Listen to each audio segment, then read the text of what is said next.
Guys, I am back. I am married as well. That was the reason for my super long hiatus. I really did not intend to take so many weeks off, but the closer I got to the wedding, the more things I had to do and the more overwhelmed I became, and I really just wanted to take all of my energy and time and focus it on my wedding. I have been married for exactly 3 weeks today, I'm pretty sure. Crazy how the time flies, but it is so good to be back and vlogging and filming videos and doing research. I have a really exciting case for you guys today. Today we are going to be talking about Ventura County Jane Doe. I've heard about this case before I ever decided to research it, but I did not know the amount of things inside this case, and it's really interesting, and we're so close to knowing her identity, but still so far, and it drives me nuts. Hopefully my video or a video like it can help shed light on her case and bring awareness and information that hopefully will lead to her identity. Aside from that, I am a little bit sick. I woke up with a sore throat. I feel fine. I just sound a little raspy, so I apologize if my voice is a little annoying throughout this video. Also, if you guys are new here, hi, my name is Amber Rose. I have a series here on my channel called Missing Mondays, where every single Monday I cover a Jane or a John video from a new state, starting with the state of Alabama and ending with the state of Wyoming eventually. Like I said, today we will be covering a Jane Doe from the state of California, and next week we'll be covering a John Doe from the state of California. Like I previously stated, we will be covering Ventura County Jane Doe, which is a Jane Doe from the state of California. And now her case, as well as the case of another Jane Doe, their murders have actually been solved. They were killed by the same man, a man by the name of Wilson Chust. But to this day, Ventura County Jane Doe still remains unidentified, even with the solving of her murder. Before we get into today's video, I do want to put a heavy disclaimer and a very, very strong graphic content warning for today's case. In today's case, we will be talking about murder, the death of a child, extreme sexual assault, and violence against women. So if any of those things are triggering to you or make you feel uncomfortable, please click off. There will be another video for you in the future. Additionally, I want to put one more disclaimer that I absolutely mean no disrespect to anyone if I mispronounce a name or a place in any of the cases I cover. This case in specific dives heavily into Hispanic heritage, and I quite clearly don't speak Spanish. I don't know a lot about Hispanic heritage or the Hispanic culture, so I definitely am going to be pronouncing some things wrong, and I apologize. I do not mean to offend anybody. If you have a correct pronunciation, please comment it down below. I've had some very, very sweet people in my last couple of videos correct some of the things that I've said, and it actually helps me so that if I go back and cover another case or we do end up having a case solved, I know for the future how to pronounce something. And I think that's all I have to say, so let's just get into the case.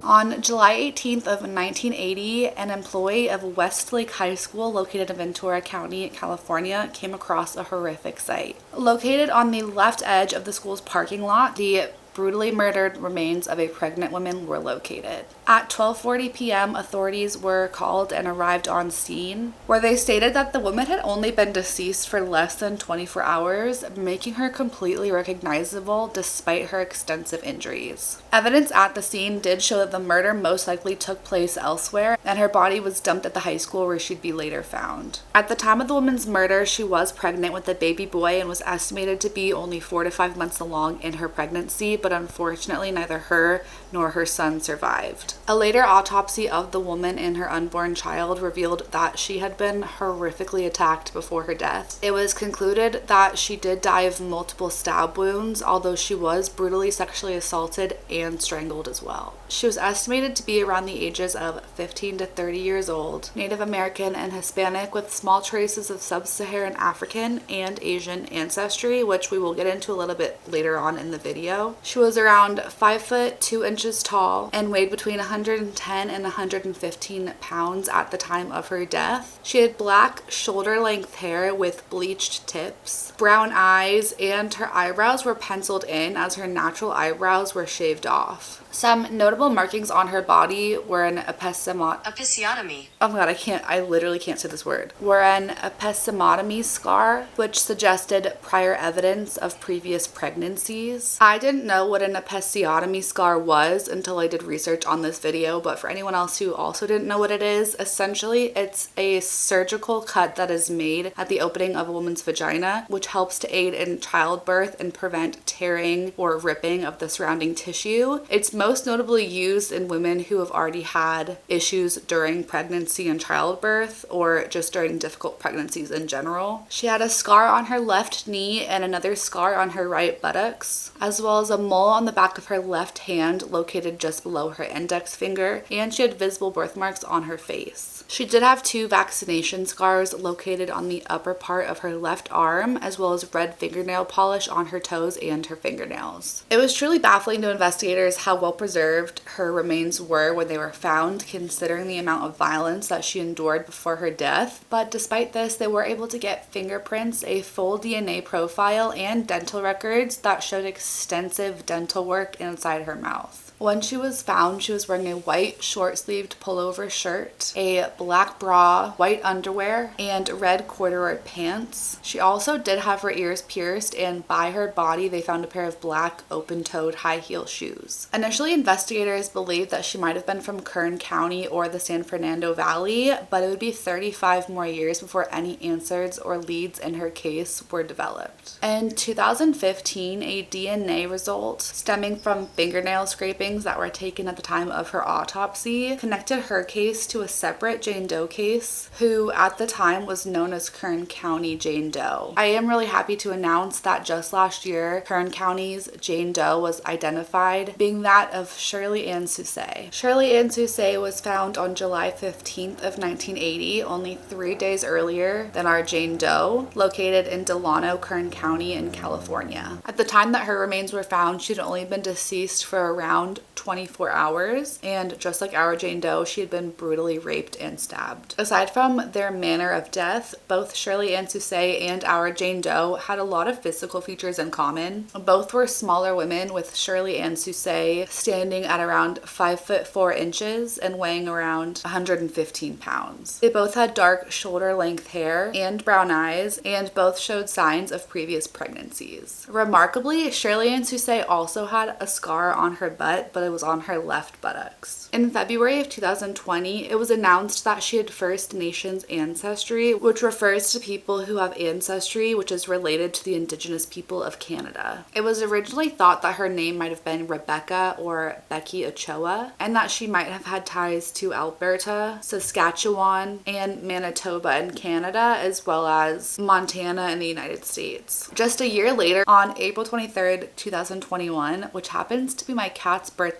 and the day before my husband's birthday, with the help of the DNA Doe Project, Kern County Jane Doe was able to be positively identified, being that of Shirley Ann Soucy. It was announced that Shirley's niece had been looking for her for over 40 years. At some point, her niece had come across a Facebook page pertaining to Kern County Jane Doe, and the woman immediately recognized Kern County Jane Doe to be that of her missing aunt. Now, at this time, she had actually already submitted DNA to an Ancestry platform, but with the help of the DNA Doe Project, they were able to positively identify through DNA that this woman was in fact Shirley Ann Soucy. Now, I'm sure you're wondering what links these two women together, our Jane Doe and Shirley Ann Soucy. Well, that would be a man by the name of Wilson Chust.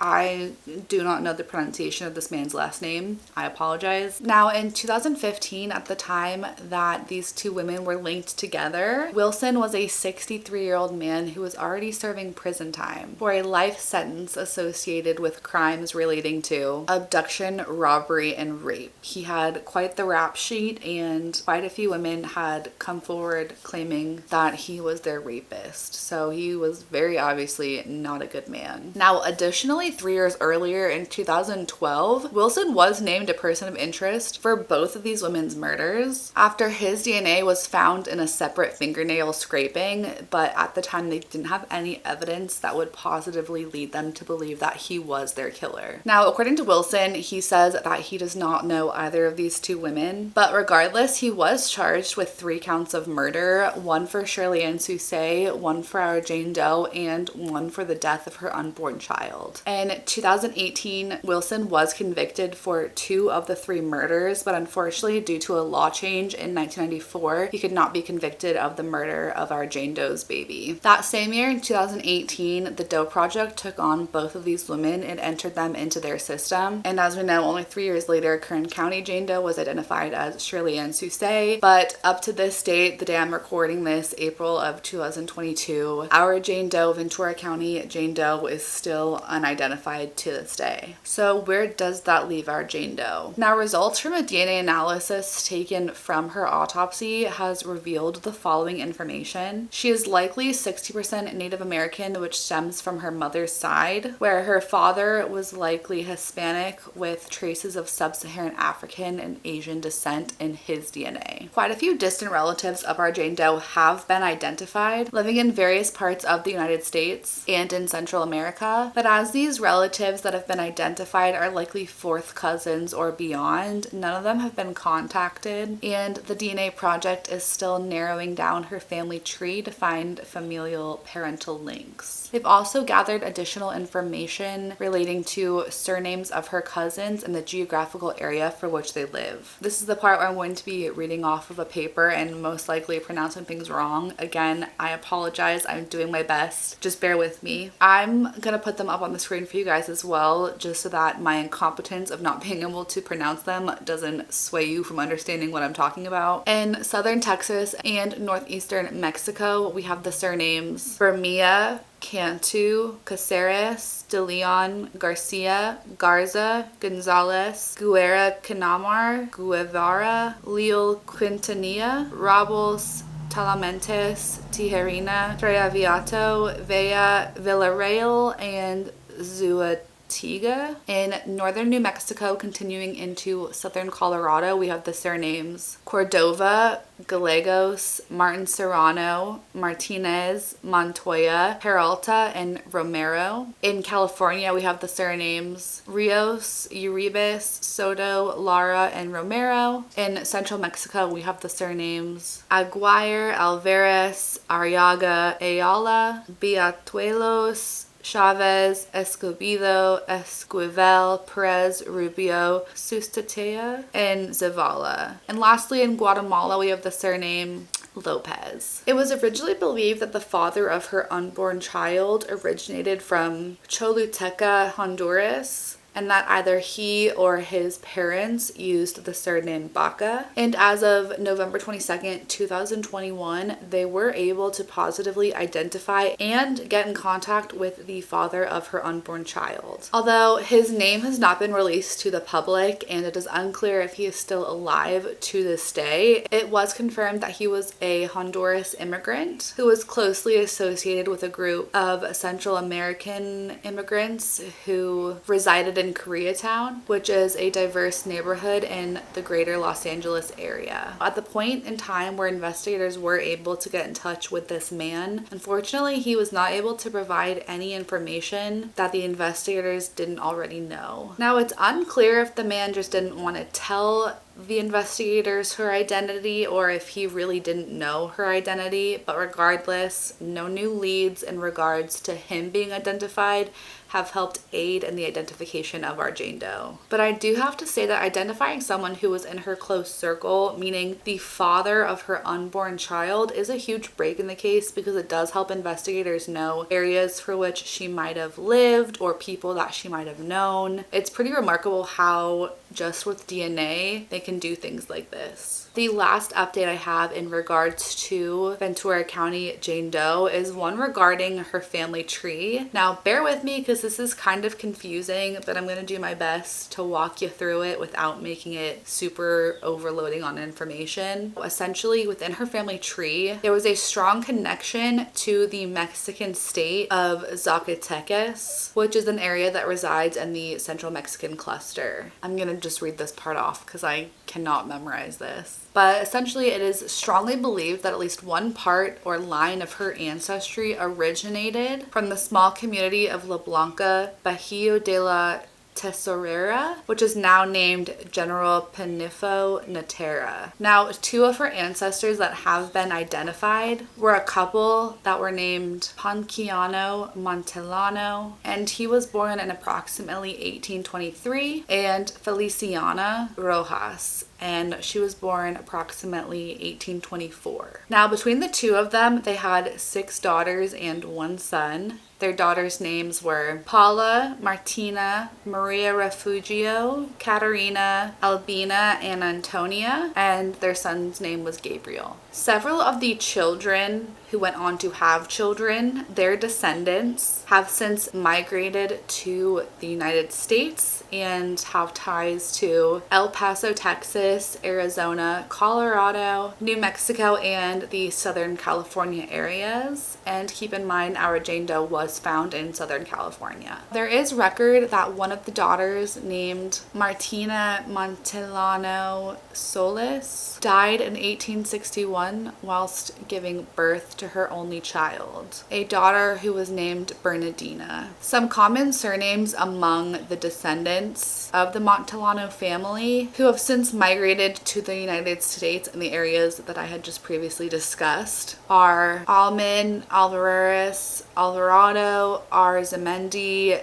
Benacourt, Campos, Cuevas, Hernandez, Lara, Lira, Ortiz, Parga, Payana, Ramirez, Salazar, Susteta, and Villarreal. If you made it this far, thank you for sticking through. This case did have quite a few things that I was unable to pronounce, but I appreciate your understanding and your want to try and follow through to the end of the case. Now, that is all the information that I have regarding our Jane Doe today, but I do want to stress just how vital and important the community's support in this case really is. Because this case is over 40 years old, the spreading of awareness and getting this case out there is our best bet in solving the mystery of who Ventura County Jane Doe is. If you have any information regarding the identity of Ventura County Jane Doe, you can contact the following agencies: Ventura County Sheriff's Department, Ventura County Medical Examiner's Office, and all of her other case numbers and investigating agencies will be up here on the screen for you. I hope you guys enjoyed today's video. Next week we'll be covering the case of the bus stop boys, 2 teenage boys who were gunned down at a bus stop in Los Angeles and to this day have never been identified. That is all I have for you guys today, and I will see you next week with an all new Missing Monday. Bye.